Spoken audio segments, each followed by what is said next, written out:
the people of my constituency, for putting me here in this heart of democracy. Finance Minister Srimati Nirmala Sitharaman has put up her budget. The financial balance sheet of union budget is healthy.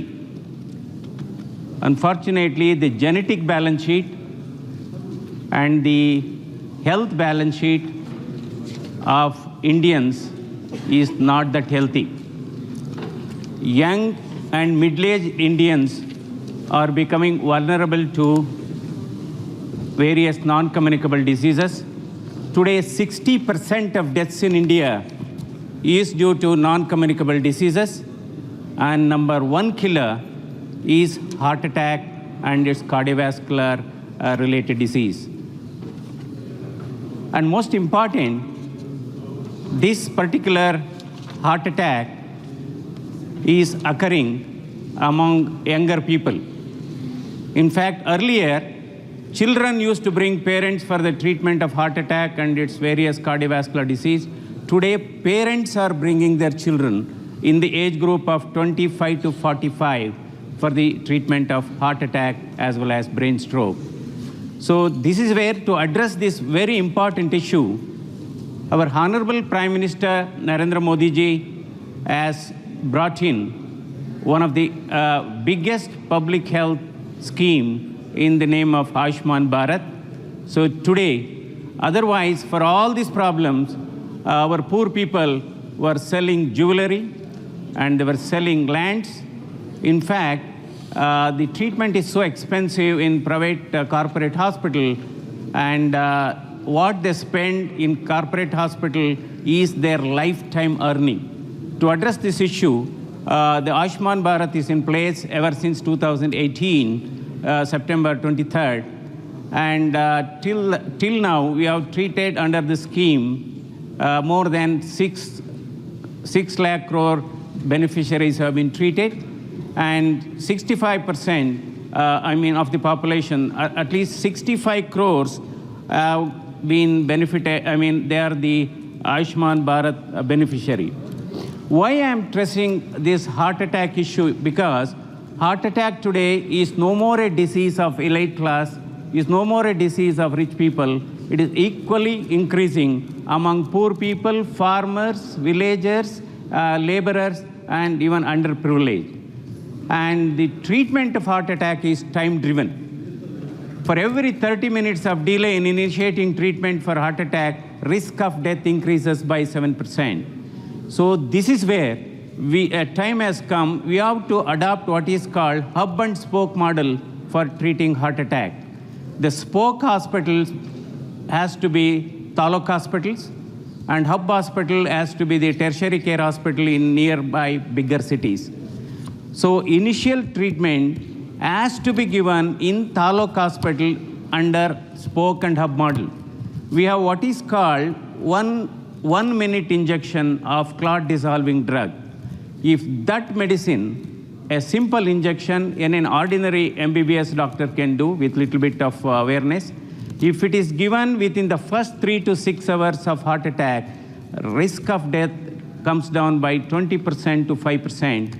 And otherwise, what is happening today in semi-urban and rural areas, heart attack patients and stroke, they are traveling hundreds of kilometers to bigger cities, thereby precious time is lost.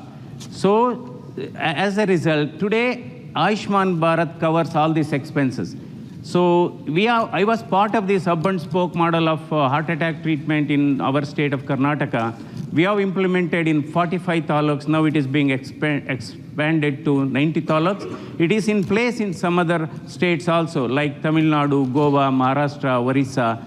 So India should adopt this spoke and hub model of treating heart attack patients across the country, so that the patient with heart attack should get heart attack treatment at the doorstep in taluk hospital within that golden hour. If that treatment is given after 12 hours, now the model how it works, initial treatment is given at this peripheral rural hospital, and the injection is given, which cost about 18,000 rupees. It is covered under the scheme, and with usage as usage goes up, it could be available even for a lesser cost. Then after 3 to 6 hours of giving this injection, they are shifted to nearby bigger places where angioplasty and stent procedures are available. So this, because the economic impact of this life loss due to heart attack and brain stroke, the Harvard School of Public Health Policy and also World Economic Forum has estimated over a period of next 13 years, if the same trend continues, probably the economic loss for the country will be almost around $2.17 trillion. To that extent, it can happen. And hub spoke model is another thing. The stent that was used for fixing the blockage of the arteries of the heart, which was costing 70 to 80,000 rupees earlier, due to the intervention by Honorable Prime Minister and the Health Minister, now the cost of the stent has been reduced from 80,000 to 25,000, which is a great boon to the poor patients of India across all states. Another important thing is we are talking about this Janaushadhi Kendra, which as my honorable other members have already talked, because there are 10 crore diabetics in India. Another 10 crores are on the verge of becoming diabetic, and it's a lifelong medication. As a result, Honorable Prime Minister has opened nearly 12,000 Janaushadhi Kendra, which is going to be of a great help. So there was a criticism about Ayushman Bharat. The package rates are not that very remunerative. As a result, private hospitals are not getting empaneled. But the latest package revision that occurred in 2022 has given a very decent package rate. Now probably, and another important thing, the health subject, medical education subject is also a state subject. So now what is happening? The time has come, we have to strengthen the existing hospitals. We have to strengthen the existing medical colleges with manpower, technicians, and staff nurses. That is where we are lacking. So theme should be we are only talking about construction of hospital, construction of medical colleges, construction of AIMS. The theme should move from construction to creation of post. From creation of post, it should move on to recruitment. So that will put up, because India has got a great talent pool. Today we have close to 14 lakh allopathic doctors and 5 lakh we have Ayush doctors. Our target is just another 3 lakh doctors are required. In the last 10 years, there is an exponential increase in the number of medical colleges. My hearty congratulations to our Honorable Prime Minister and the Honorable Health Ministry, because today there are 386 government colleges and 326. But most importantly, yes, we are going to reach this number, strategic number, in about 2 years. But most important, I have a strong feeling. My suggestion would be, yes, we should have more medical colleges, but number of seats should not exceed 150. Number of seats should not exceed 150, because in many medical colleges today, there are more medical students than the patients. As a result, they are not getting a hands-on experience. Undercooked and under-trained doctors are more harmful than the disease. That is one thing. Another important thing, the medical college recruitment is purely a state subject. So that is where the state has to put a lot of their interest in, because Government of India is giving grants toward the construction, and recruitment is purely a state responsibility in medical colleges, apart from our central institutions. That is very, very important. Another way of because today India, every year we are admitting 107,000 MBBS seats, which was just 40,000 about 10 years ago. Then we have 75,000 postgraduate seats, which was just about 30,000 10 years ago. There is a phenomenal increase in the number of seats, both MD as well as MS seats. But now, many district hospitals, we have a bed strength of 200. So I think we have to be innovative in this way. Rather than starting a conventional, traditional medical college, in these 200-bedded district hospital, we can start a postgraduate medical college. That means no MBBS. It's only we are training MDMS because faculty requirement is small, our initial expenditure is small, and at the same time, patient gets a better care and common man gets a very good care. That is one of the important things. So yes, cancer, Honorable Finance Minister has waived off the custom tax and couple of cancer drugs. My suggestion would be better to include, because cervical cancer is third common cancer, this vaccine should be part of our immunization program. All our high school girls should be vaccinated because this vaccine can bring down the incidence of cancer by 90%. So that is one of the biggest advantage. Then, yes, we always, today, under Ayushman Bharat scheme, organ transplantations are done, which was never dreamt by a common man. You can have a liver transplantation, we can have a heart transplantation, bone marrow transplantation. So probably we have to create awareness among the common man that these things are available under Ayushman Bharat in our own scheme. This is one of the important thing I wanted to tell. Say, another important thing is going back to vaccine, COVID-19.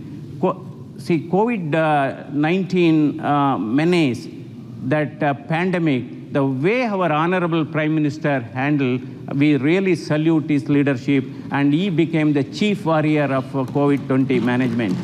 Because although we imported this virus from China, the WHO has gone on the record. The way India has managed COVID pandemic is really exemplary, and 200 crore plus vaccines were given free of cost. Had it not been given, we don't know how many of us were here, or to be here or not. That is one of the greatest service the Honorable Prime Minister leadership has done to this place. So another, yes, we have to adopt artificial intelligence and machine learning in those areas where specialists are not available, where the specialty tertiary care is not available. Certainly we can invoke and adopt artificial intelligence. Today, 13% of deaths in India is due to road traffic accidents, bigger than cancer deaths.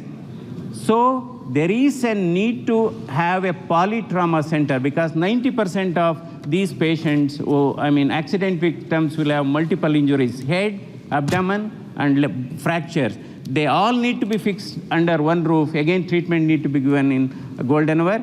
And probably for every 125 or 150 kilometer of national highway, there is a need to establish a small polytrauma clinic, not a big hospital, where at least initial treatment can be delivered during this golden hour. This is one of the biggest this thing can happen. Thank you, sir. Thank you, doctor. And yes, sir.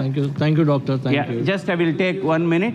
There are 2 states that have been left out for establishing games. Karnataka is one of the states, and probably hope Finance Minister and Honorable Home Minister will consider granting 1 AIMS to Karnataka state. That will be it's a long pending desire of people of the state. That is one thing. Under National Health Mission, yes, we are appointing with the funding from National Health Mission, we are appointing staff nurses and doctors on contractual basis. Their salary need to be increased, because the present salary, what they are getting, a staff nurse is getting 13,000, which is less than the Daily Wages Act actually, and a doctor is getting only 50,000 on contract basis. This is one of the reasons there are no dearth of doctors in India at this time, but there is maldistribution of doctors. More doctors are in cities, less in villages. So we have to increase their salary of the doctors as well as staff nurses on their contractual basis. So health for all is the desire of this nation. So one is hospital. Yes, you have to improve our services, and timely services have to be given, but we can achieve health for all. Apart from our healthcare services, you can achieve by providing free air, providing clean water, and providing timely medical services. So certainly we are looking for all these things. So thank Speaker for this wonderful opportunity. గౌరవనీయ MP గారు And thank you very Kadiyam much. Kavya గారు.